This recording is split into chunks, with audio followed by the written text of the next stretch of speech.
morning, everybody. So we'll just go through the results for the quarter and the 9 months ended 31st December 2023.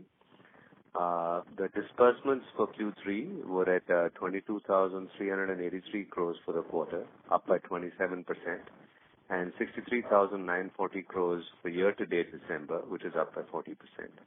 The total AUM stood at 1,41,000 crores, which is up by 36% year-on-year.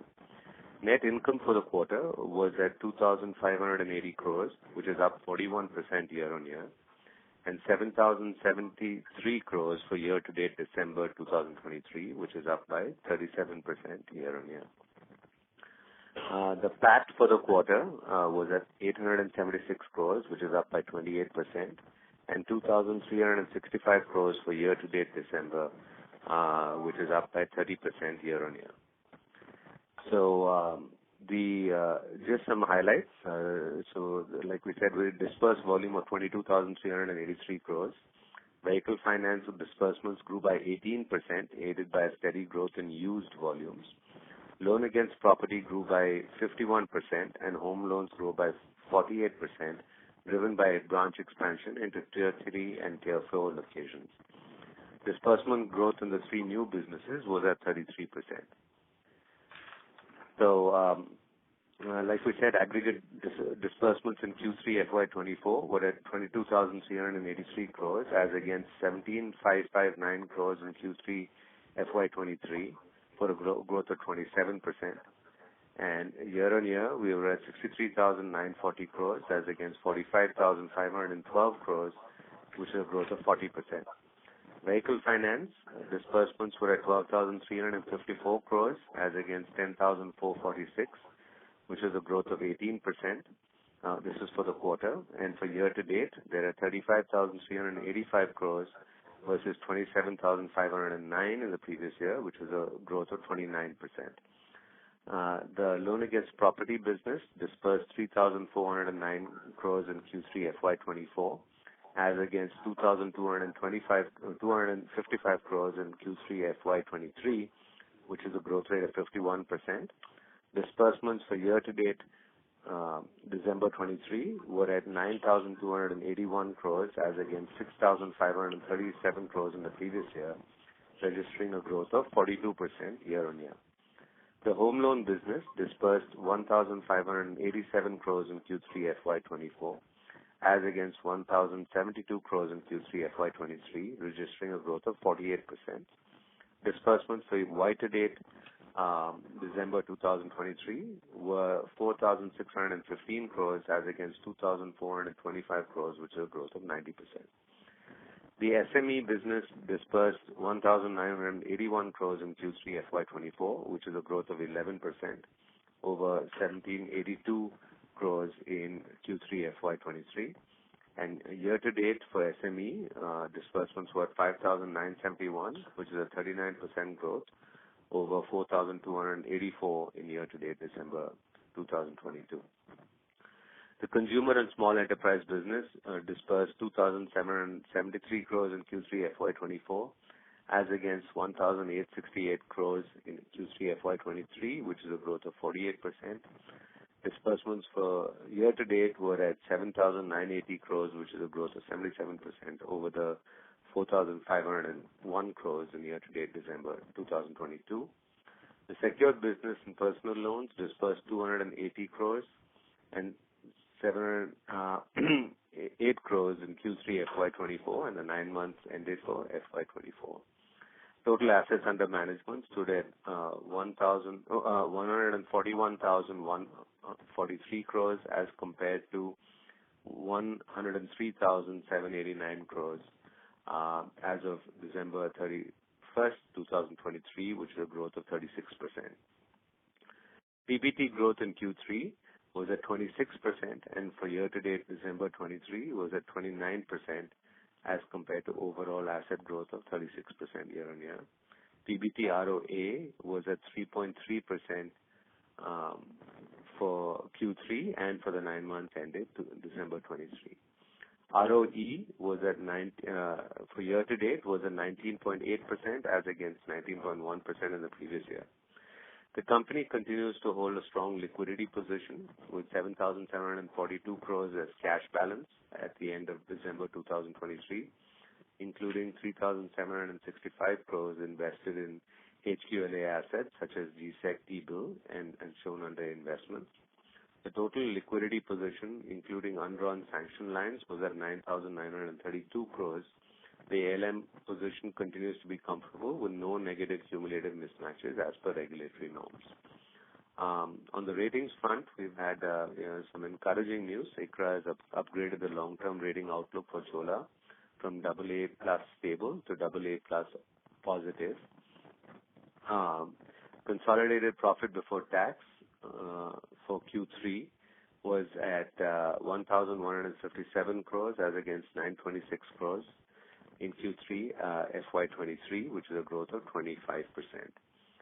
In terms of asset quality, stage 3 levels representing 90 plus dues reduced to 2.82% as of December 2023 from 2.96% as of end September 2023. GNPA percent as per RBI norms reduced to 3.92% as of December 23 as against 4.07% in September 23. NNPA as per RBI norms also dropped to 2.456% as against 2.59% in September 2023. NNPA is below the threshold of 6% prescribed by RBI as a threshold for PCA. In terms of capital adequacy, the CAR for the company was at 19.37% as against a regulatory norm of 15%, and Tier 1 capital was at 15.55% and Tier 2 was at 3.82%. The Board of Directors also approved the payment of an interim dividend of 65%, being ₹1.30 per share on the equity shares of the company for the year ending March 31st, 2024. I'll stop with that. Thank you, Nishant, and we'll turn it over to the audience for questions. Thank you very much. We will now begin the question and answer session. Anyone who wishes to ask a question may press star and 1 on their touchtone telephone. If you wish to remove yourself from question queue, you may press star and 2. Participants are requested to use handsets while asking a question. Ladies and gentlemen, we will wait for a moment while the question queue assembles. The first question is from the line of Avinash Singh from Emkay Global. Please go ahead. Yeah, hi. Good morning. Couple of questions. The first one is regarding your credit cost and provision cover. So particularly if you look in Q3 versus Q2, the provision cover has come materially lower in the other segment. Now, one can understand there could be some sort of a change in the asset mix within that segment, but I mean just in one quarter taking down provision cover to 45% from close to 64%. What explains this provision cover changes in this others segment? That's one. And second, if we see, I mean, the fee and commission income has seen a material jump. Your notes to accounts mentioned that you got the insurance broker license. But I mean, earlier also you would have been sort of a selling insurance and the income would have been recognized in some other line. So what has changed here, and is this higher fee and commission income sustainable, or was it some sort of a one-time one-off? Thanks. Yeah, with regard to the first question, the reduction is because we removed 100% provided items in the others. So if you see the gross stage 3 has come down, and so equally the initial provision has come down. That's the reason that the fully provided book, you write it down because, for NBFCs you don't get tax benefit unless you write it down. If you just carry them as fully provided, it does not work well from a cash flow perspective. And that's the reason we do this, at frequent intervals.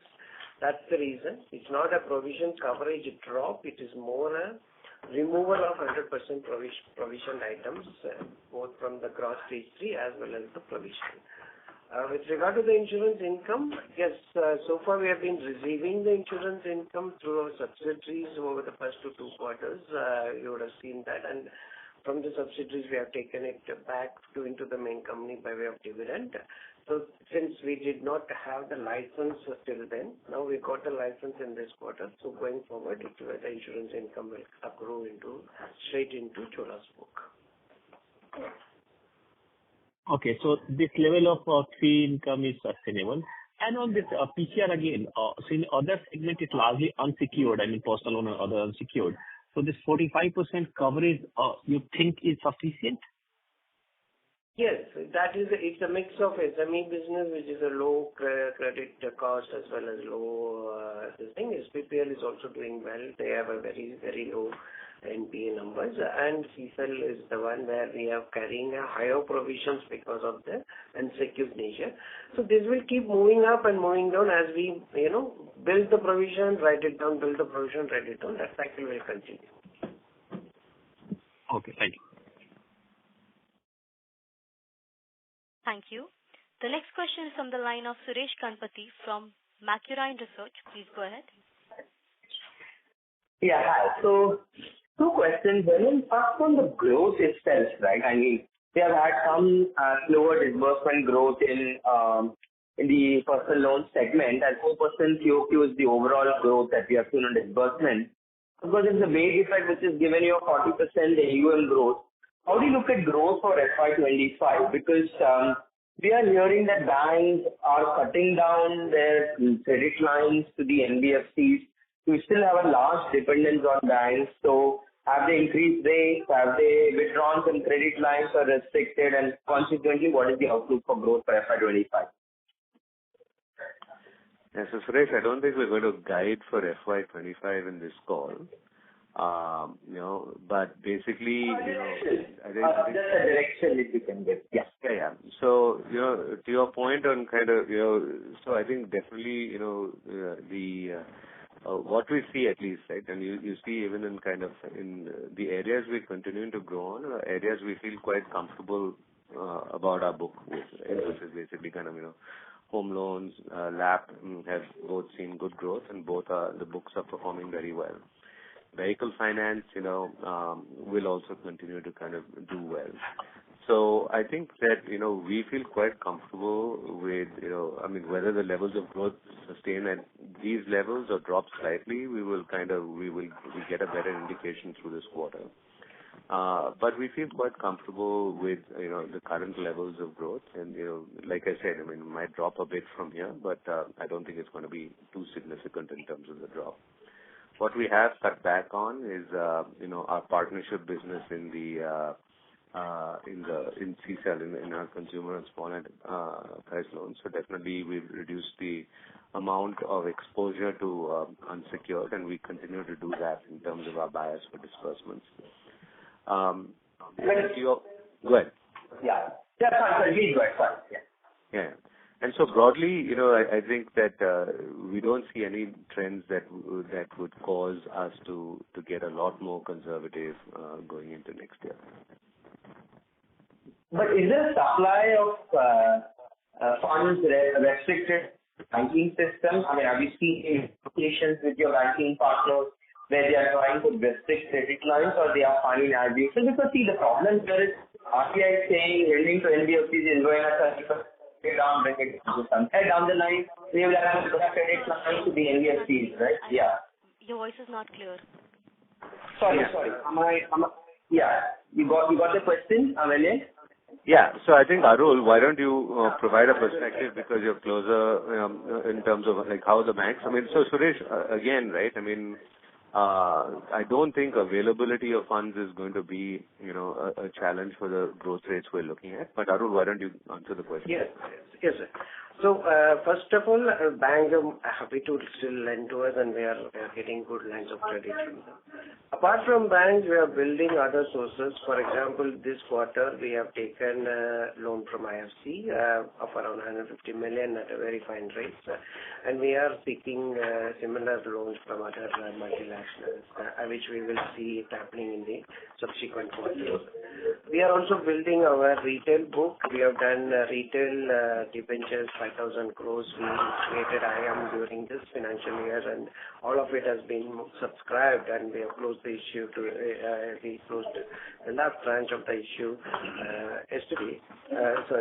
That's on Friday, and then we will get the money in a day or two. So 1,500 crores is coming in from there. So there is multiple sources of revenue with good credit, and thankfully ICRA's credit rating would also help us, and hopefully as we move forward we should see better traction in the rating side also. Okay, that's helpful. Just one housekeeping question. Your fintech NPA last quarter was 4.6, 4.7 is what you had disclosed. Do you know if that number come down? Any number you can share that? No, we cannot talk about those going forward numbers, Suresh. And I think we have been giving guidance on 2 questions per participant. Kindly stick to that, and we should come back in the queue. Okay, sure. Thanks. Thank you. Ladies and gentlemen, in order to ensure that the management is able to address questions from all participants in the conference, please limit your questions to 2 questions per participant. Should have a follow-up question, we request you to rejoin the queue. Participants are requested to use handsets while asking a question. Next question is from the line of Bhavesh Ratiral Kanani from Ask Investment Managers. Please go ahead. Thank you for taking my question. This one is on the new lines of business. As you said that there has been, quite a few of write-offs in the lines of business that we have started recently. One, can you quantify the write-offs there? And second, if you can share your thoughts on the writing policies we are following for these new lines. And to add some color to the situation, if you can share what are the corrective steps we had taken a few months back on these lines, on sourcing and how to manage the quality, and what has been the impact of same. Yeah. So with regard to the CSEL business, the way we provide is on 90 plus we provide 100%, 50%, and then 180 plus we provide 100%. The moment it touches the 100% provisioning, we remove it from the books because we already will get an FLDG reimbursements on that to the extent of the FLDG cover. And so we do this on an ongoing basis. What you are seeing as a removal this quarter is also with regard to those 100% assets which have been provided. That's where you are seeing a drop in NPA as well as with regard to the provisions coming down. This is a cycle, as I answered somebody else earlier also, is an ongoing cycle, and you will see that continuously happening. With regard to the rest of the businesses, depending on the tenor of those businesses, we have different write-off policies. Likewise, for example, in vehicle finance, we provide at the end of around 36 months in certain categories of assets and 48 months for the rest of the categories. And in the case of loan against property and mortgage, it's a slightly longer tenor when we reach the 100% provisioning. But in every case, when the provision coverage reaches 100%, we remove them because, as I said earlier, we need to get the tax benefit on it. When we don't get it, when we simply provide, unless we write it off, we cannot get the tax benefit. So it's a difference between a current tax and deferred tax. So we need to reduce this variance between these two. And so on the corrective measures we have taken for these new lines and the impact of that. Ravi. In the CSEL business, as we clearly articulated in the past, we have 2 lines of business in the CSEL. One is the traditional, which is through our feet on the street, and one is the through partner. So through feet on the street, there were no issue in terms of delinquency. It was as low as 0.6%.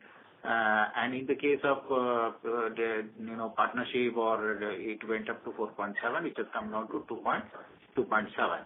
So that is because we have reduced the disbursement from 4 partners, and earlier we used to do 550 crore to 600 crore disbursement, which is now we are capping it to 250 to 300 crores. The ROAs are good in this business, so we will continue to do it, but we'll with the good partner.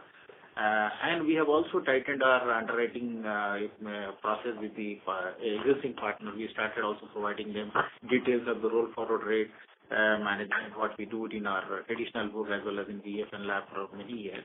So those partners are also getting benefited in terms of their collections of those cases. We have continuously focusing on reducing the roll forward rate of non-delinquent to delinquent book in the partnership book as well along with them. Wonderful, sir. And last bit, sir, where do we book the FLDG related inflows? That comes under the other income line, fee and other income line. Yeah. Okay, sir. Thanks for the responses. Thank you. Thank you. The next question is from the line of Kunal Shah from Citigroup. Please go ahead. Yeah, thanks for taking the question. So a couple of questions. Firstly, in terms of the bank borrowing, how much has the rate gone up for us if you have to look at it in terms of banks trying to pass it on post the increase in the risk weights?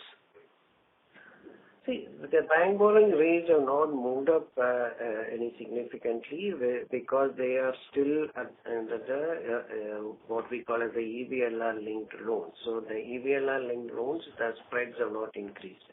One or two banks which have tried to come with a request for a higher increase, where we are able to accommodate if it is minimal, we have accepted that spread increase, which is in the range of around 15 to 20 basis points on a much smaller numbers. And in case there are requests for a higher, requirement on a spread, we are pre-closing those loans and moving on to get better loans from other sources. Okay. So overall increase will also be around about less than 15-20 bips as such. We are not seeing much pressure out there. Yes, I think you will not get more than that. Correct. Yeah. And the second question is with respect to OPEX. So while we are seeing some benefit with respect to the insurance income, an element which is there in the cost or this entire increase in the cost which has been there, say on a quarter-on-quarter basis, that is more related to the core business and overall cost to assets will continue to be at the higher level? The overall cost to assets would be in the range of around 3%. Yes, it is trending a little higher because there has been some expansions as well as some additional costs, etc. we are incurring with regard to on the IT side as well as on the branch expansion side. So we will endeavor to keep it, around the 3% mark, which is what what we have spoken about earlier also. Okay. Thank you. Thank you. Thank you. The next question is from the line of Abhijit Tibrewal from Motilal Oswal. Please go ahead. Yeah, thank you. I have two questions. First one is for Ravi sir. I just wanted to understand what is the view on the vehicle cycle now. You've in the past explained that it is only when push selling starts to happen is where we start looking at maybe a downward trajectory in the vehicle cycle. Where are we in the cycle today? Whether we talk about passenger vehicles, we often keep hearing that the discounts are going up now, especially in passenger vehicles. So if you could just briefly elaborate on your view on both passenger vehicles and commercial vehicles. So in the passenger vehicle, the small entry-level cars are actually doing very well. Their discount levels are not under control, and that is the area of focus for us. The mid segment and the premium segment, still the discounts have not started as it used to be in the past. Still there is a demand in that segment. So passenger vehicle, if you see the growth for the quarter, it went up by 8%, which is between the commercial vehicle and passenger vehicle PV is in the highest. Commercial vehicle, in fact, is actually lower. It is 4% in terms of the new, which was expected. So for us, the used vehicle for both PV and CV are the growth driver. And in addition to that, we are also doing small ticket size loan like two-wheeler, three-wheeler, tractor, and the other product. So for the industry, if you take entire vehicle industry, including construction equipment, tractor, it went up by 18%, and our growth has been 22% in this same period for the new vehicle segment. And in addition to that, we have also done better job in terms of used vehicles. So we are quite confident that these growth levels will be continued in next year, although the commercial vehicle growth will be in single digit this year and might be in the single digit in next 2-3 quarters. Got it, sir. Sir, and my last question was on the margin trajectory in vehicle financing. Having said that, we've already seen some rise in cost of borrowings in this quarter. So two subparts to this question. One is, how do we look at cost of borrowing spending for the next few quarters, and assuming a status quo on rates, how do we look at cost of borrowing for next year? And given that our vehicle book will kind of continue to reprice, how do we look at margins in the vehicle financing book going forward? Thank you so much. So what is the cost and what is the margin? If you see the vehicle finance numbers which you have given, you would already see that the yields have been improving around 50 basis points, and while the cost of funding increase has been only 20 basis points in the case of vehicle finance per se. If you refer to our presentation on page 47, volumes have started improving. So we will see the trend going forward. Unless something more differently happens in the environment, we don't know. As we talk today, our cost of funds, I would say that we are at the cusp of the hike, and unless something new happens, we should not see further rate increase other than the 10-15 basis points we spoke about earlier. The NIM trend is 7.2, 7.6, 7.8 for last 3 quarters, and is going to go up. And the difference between the NIM from the same period of last year is also coming down from, say, 100 basis point to 80 basis point, and now it is coming to 30 basis point. And our marginal book yield is actually 1% higher than this book yield. So that will start, coming up, showing it up in next 2 to 3 quarters. So I think from the NIM point of view, I don't think any problem. We'll be continue to increase our ROA if the situation continues as it is.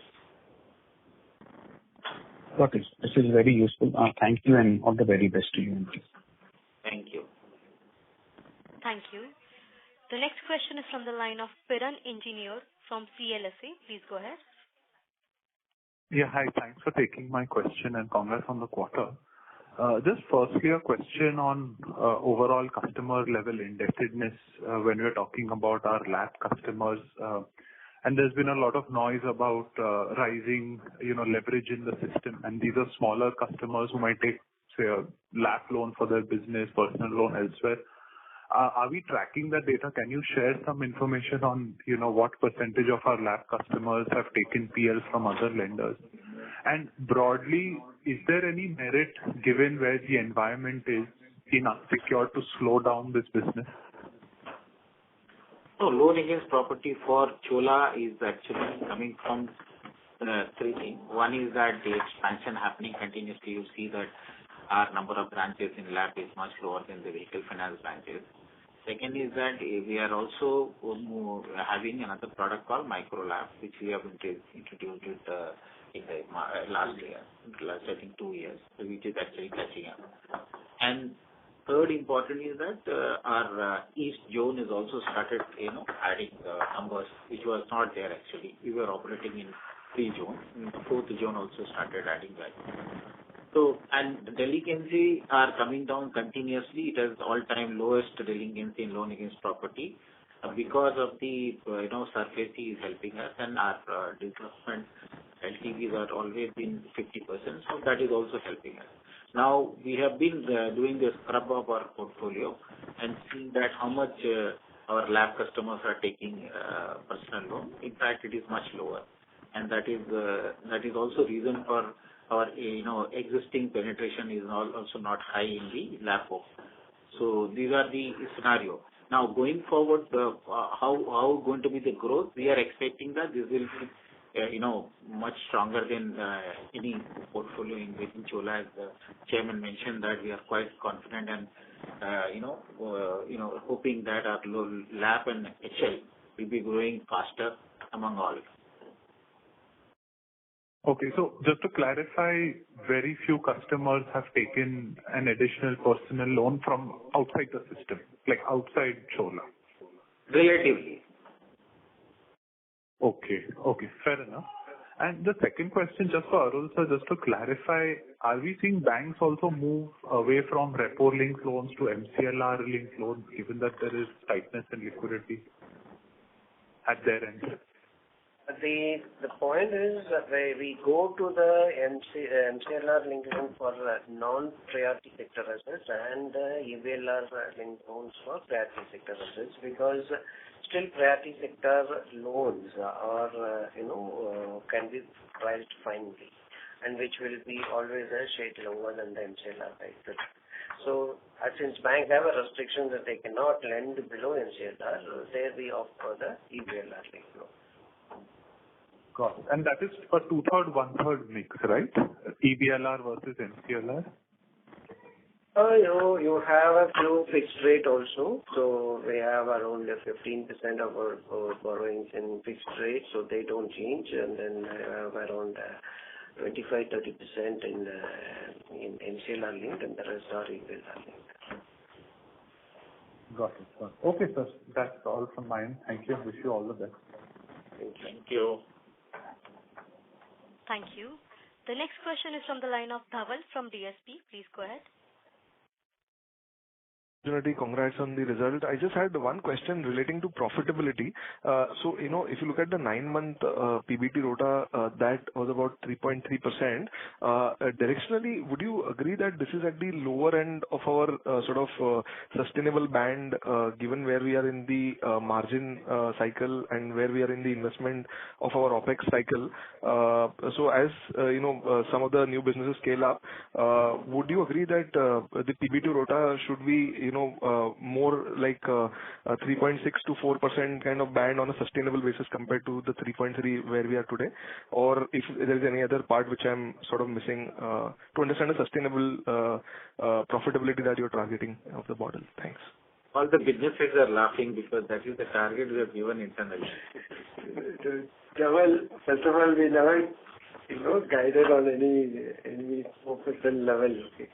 Our guidance of, if at all it can be called a guidance, is that that it will be in the 3.5% level. Yes, we should be there. Maybe a shade less if in a worst case scenario for the full financial year.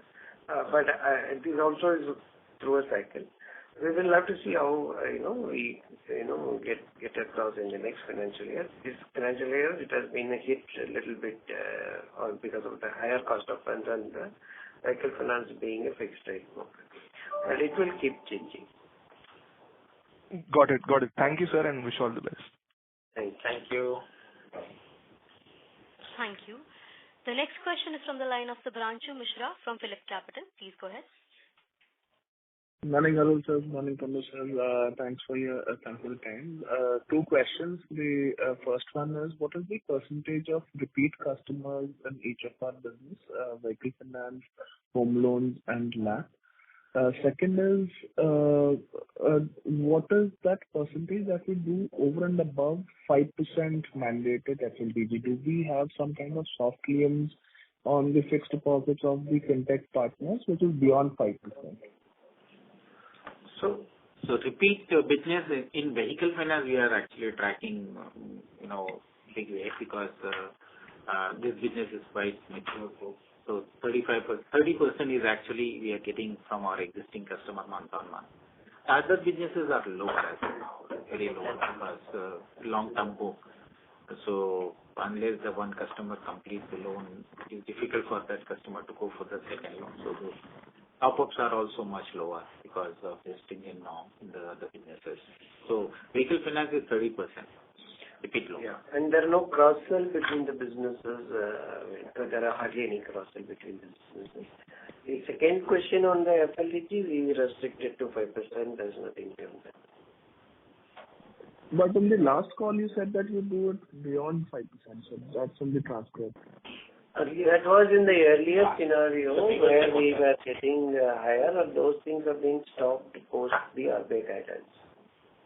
So we were doing it beyond 5%, beyond the mandated 5% by the regulator. Is that a fair understanding?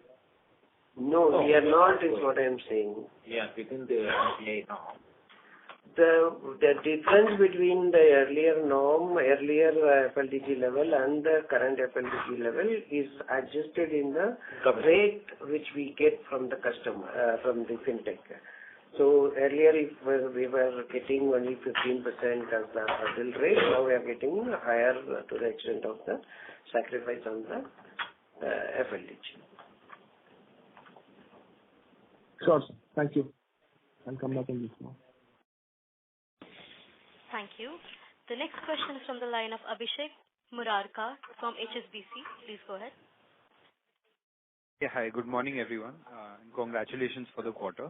I wanted to understand the yield, especially on home loans. So when I look at your slide 64, it's gone up from 15.6 to 16.7 in one quarter. So can you explain what that is, and if there's any one-off or any of the incomes booked there can be segregated? No, there is no one-off income. It is the mix of the new business, the new portfolio that is being built by the team in the new locations. That's what is showing up, which is, the Tier 3, Tier 4 locations in the East and the parts.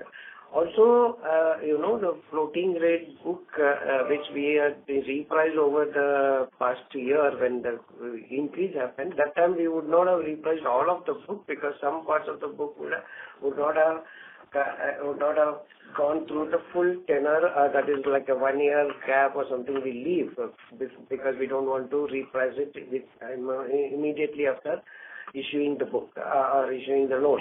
So those things, once the mandatory period of 1 year crosses, we reprice them. So such increases have also come into play because, as you know, the recent scale up in home loan was helpful in repricing the new book as they mature into the 1 year threshold or cross the 1 year threshold. Okay. So what would be the incremental yield over there? So marginal yield versus the book yield? It is 1.5% actually across this thing. Okay, so the marginal yield or disbursement yield would be 1.5% higher. So we can still see some bit of catch up in the overall yield in the quarters. No, see, this happens like one time, and now most of the book would have been repriced, so there would be not much to scale up from here. See, this is different from the vehicle finance book where, the marginal yield of a new book consistently changes the color of the book because the old book remains, at the old rate. Here, the old book is getting repriced. So, please, I don't want you to, think this rate yield will go up significantly beyond this. Here, it will remain the book yield and marginal yield is more or less same now. As we move on, we will have to see how the yield will pan out in newer locations as they go, and that they will build it. So there is vehicle finance, and this is a slightly different piece of game. Only understand. No, of course. So basically, the repricing has happened, and now incrementally the yield is around these levels. It will be around this level is what you should think of. Got it. Okay, thank you, sir. That's what I wanted to check. Thank you. Thank you. The next question is from the line of Shweta Taptadar from Elar Capital. Please go ahead. Thank you, sir, for the opportunity. Congratulations on a good quarter. So I have a couple of questions. So one, because I joined the call late, so is it that the insurance distribution income has seen higher commission rates from say 5% to 15% last quarter? Is this why there is one-off element and that's why the other income is lower? That's question number one. Question number two, I'm looking at stage 2B assets. So since the time we started reporting this number, we have never seen decline or at best it has remained stable. So which sort of business segment is contributing to this? And there's one more, but I'll come back. First these two. Yeah, see, as I was saying earlier, the insurance income started accruing into Chola's book because this quarter is the quarter where we got the license in our name. Until last quarter, we got it through the subsidiary because they used their license and they could get it and we got it as dividend. That's why the line items are different. When you get it as dividend, you take it to the other income and you get it as a fee and commission income. it comes into our business income itself. But basically both are business income, and going forward it will come in the fee and commission income as you see it now. Sorry, on the stage 2B. Stage 2B what? Trends are slightly increased. No, as a percentage, it still remains much within the, it's actually a drop also. Yeah, it is a drop, and as the thing grows, you will have these progressive increases. The other point is also we will be doing this correction. We have always been representing our restructured book in stage 2B, which is where we will move them, because most of the restructured book which have completed more than 1 year presenting in stage 2B, we can move it now into maybe 1 year or 1B. We are in discussion with auditors. These are actually lower than 60 days or lower than 31 days, but still we are showing them in stage 2B because they were restructured during the period of COVID restructuring given by as a special thing given by RBI, and we consciously kept that as 2B, to identify them as a restructured assets. But now they have been performing well and remaining below the 30 days overdue, we can move them into the stage 1, which is what we are discussing with. But the numbers in terms of percentage is actually 0.93 has come down to 0.9. Yeah, it's come down. Percentage has come down. Yes. So, point, sir. So, one last question I'm squeezing in. So, the new business contribution you were guiding earlier will be around 15% over the next few years. So, anything changes on that with the kind of systemic concerns rising? Thank you. Confirmed? Sorry? Can you repeat? The new business share you had guided last quarter will be around 15% over the next few years. So anything changes on that with the kind of concerns we are seeing in the system? No, it remains this. Okay. Sure. Thank you, sir. Thank you. Thank you. The next question is from the line of Arvind R. from Sundaram Alternates. Please go ahead. Hello, can you hear me? Yeah. Yes, sir. So I would like to understand, sorry if this question has been answered already. If this increase in yields on home loan book is sustainable quarter on quarter, is this the yield it's going to be for the in the future quarters? That is my first question. And second question on vehicle segment, sir, how do you view, I can see a month on month, vehicle sales data, is showing signs of slowdown. Clearly, the growth is coming from the, realization rather than the number of, vehicles sold itself. And what is your view on the segment? Thank you. In the case of vehicle, as I mentioned, that the growth from the industry point of view, it will be in single digits, and that is specific to the CV. But the other vehicle like passenger vehicle or 3-wheeler, 2-wheeler are growing very well. Tractor is down.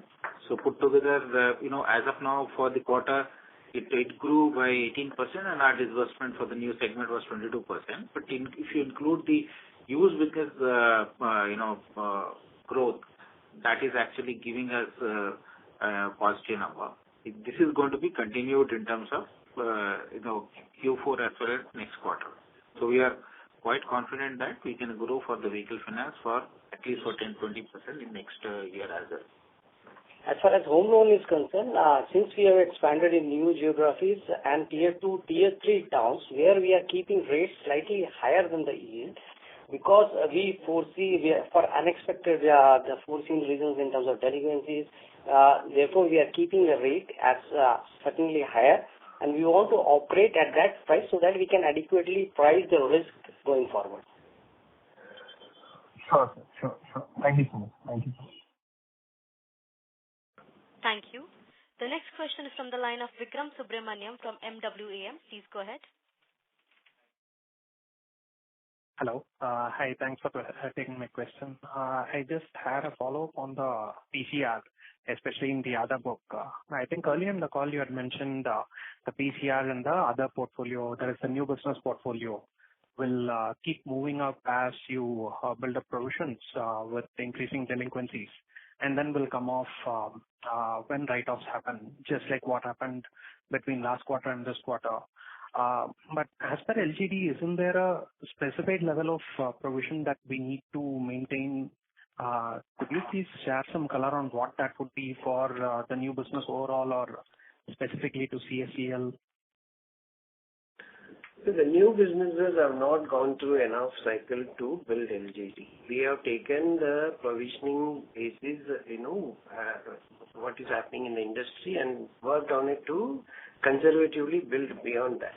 So as we were saying earlier, we provide, while we provide at the stage 1 level around 2%, 1%, and then stage 2, and when it crosses 90 days, we provide 50%, and when it crosses 180 days, we provide 100%. The CSEL. And this is only in the CSEL, yeah. This is unsecured business. I think the focus of your question is more on that side. So this we will continue until we get like a 3 to 4 years of LGD experience in this business, and then we will adopt it. As if we calculate LGD in the current way we are performing, actually the provisioning requirement would be much lower. So we don't want to adopt that, and we want to conservatively build a slightly higher provisioning. This cycle I spoke about has nothing to do with the LGD.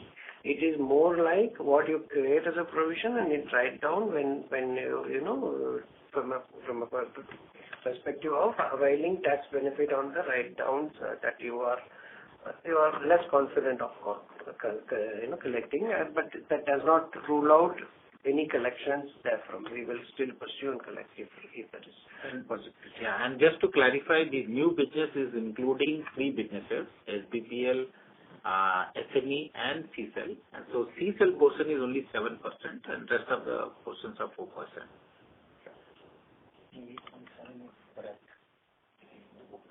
Okay, that's clear. Just one other follow-up question. Stage 1 and 2 provisions. Through the past couple of years, this is specific to stage 1 and 2 provisions. Cumulatively, it has reduced from about 1.8%, 180 books a couple of years ago to about 75 books right now. I mean, again, I'm assuming this is just going by the ECL PD into LGD calculation. And as the cycle improves, you have been reducing it.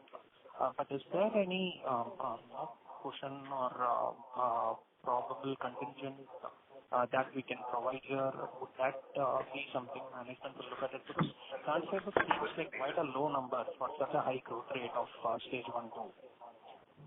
So stage 1 provision, if you see that it is actually 0.44, and this is higher than the pre-COVID level. And even for the stage 2 also, the provision is 10.33% for the stage 2 book, which is much higher than the old book, isn't it? So you should not look at it in a combined way, because in a combined way, if you look at it, because when you are growing the stage 1, which is a lower loss, requirement book, then your overall percentage will look like it is coming down, because the denominator is a larger part of the stage 1.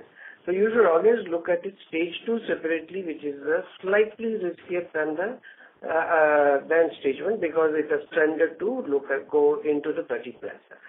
Stage 3 is where we already, all of us know what it is. So don't look at stage 1 and 2 together. If that is the way you are looking at it, that is not the right approach, because when you are growing the book, especially when you are growing book at 30% plus, you will always seem to be at a percentage also it is dropping. But in absolute terms, if you look at stage 2, while the asset has remained more or less at the same level in spite of such a growth in book. For example, in September it was at 4,000 crores, now we are at around 4,100 crores.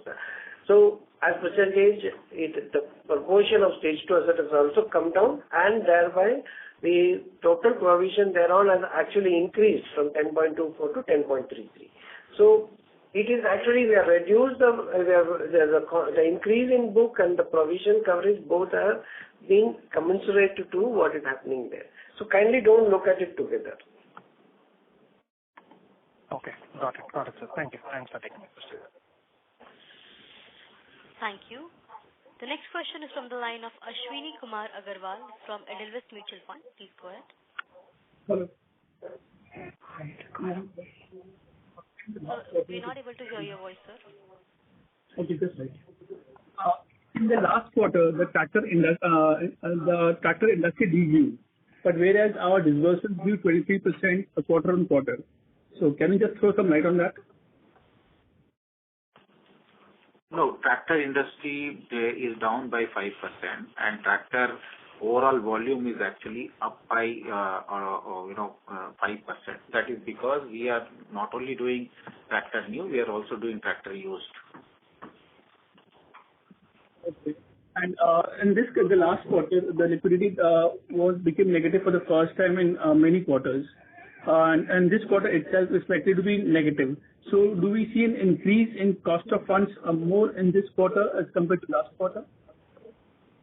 And fourth quarter is typically a tight liquidity situation. See, this time we have seen some increase in cost of funds, primarily because if I again recall, you heard me speak about certain loans we closed when there was an increase in, increase by banks, which in our, context was higher and not justified. So we closed those loans. So when you close such loans, you have certain pre-closure expenses that would have flown in. And as again I was saying earlier, the cost of funds, in our view, has sort of peaked out here, and unless something drastically different happens, either by regulatory interference or any global incidences, we don't see cost of funds going up from here. We also don't subscribe any quick rate cuts, though there are talks about it, but even without factoring in rate cuts, the cost of funds should hover around this level. Okay. And so business loans have been flat quarter on quarter. Typically, Q3 is a strong quarter for business loans because of the festive season and whatever. Why were we flat on quarter basis? Business loan, you are talking about CSL business? Do you have? Yeah. So overall business loans, the disbursement was 6620. Sorry? All the business loans put together, 6,620 crores. You're talking about the growth in the AUM or disbursement? Disbursement in the business loans. See, which line? Once again. You're talking about others, you're talking about? I don't know which is 6,000. What's that? Can you kindly repeat? Which slide you're referring to? What is that number? I'm not talking about a particular slide, but I'm talking about overall business loans. If you look at the business loans together. No, what are you referring to as business data? We have not given any such data that business loan is the main. What is business loan? Like, is it vehicle finance? All of it is business loans in our view. I don't know. What are you referring to as business loans? Take this question offline. And secondly, what was the impact because of the Tamil Nadu flood? Tamil Nadu is a very small portfolio. We are well diversified from geography, and the floods were only in Chennai, not even in the entire Tamil Nadu. Yeah, the Tamil Nadu flood is not impacted. It's not impacted much. It might have impacted a few customers in Chennai, but I don't think that's significant. Okay, sir, that's from my side. Thank you. Thank you.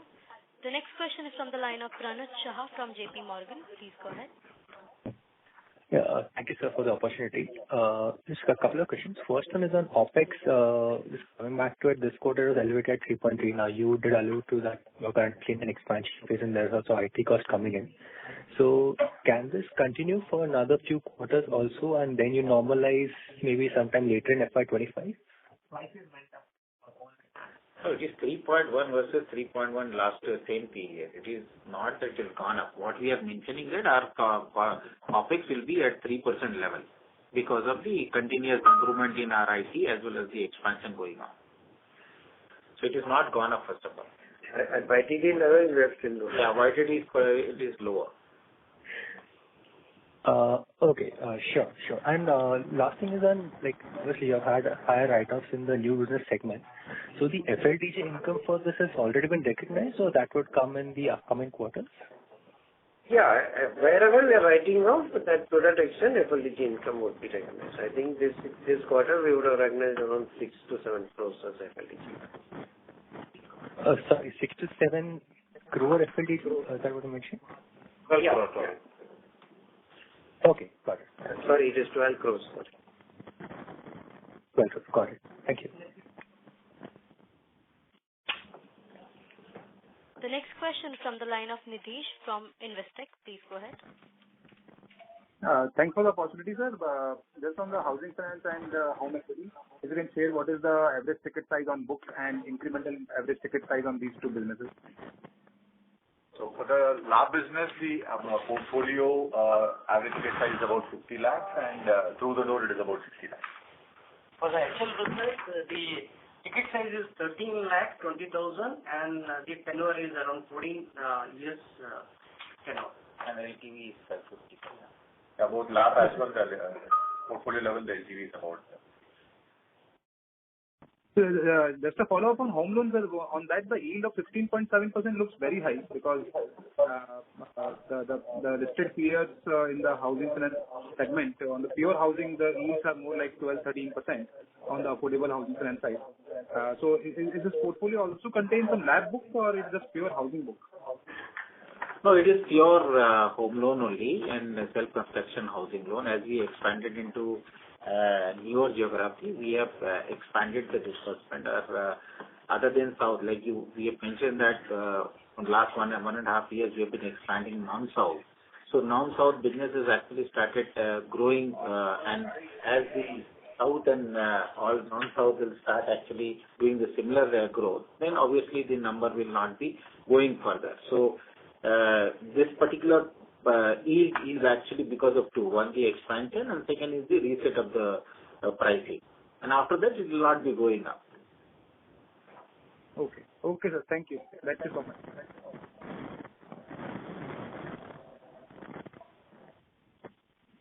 Thank you so much. As that was the last question of the day, I now hand the conference to Mr. Nishchint for closing comments. Thank you for joining the call today. We thank the management for giving us an opportunity to host the call. Thank you. Thank you. On behalf of Kotak Securities, that concludes this conference. Thank you for joining us, and you may now disconnect your lines.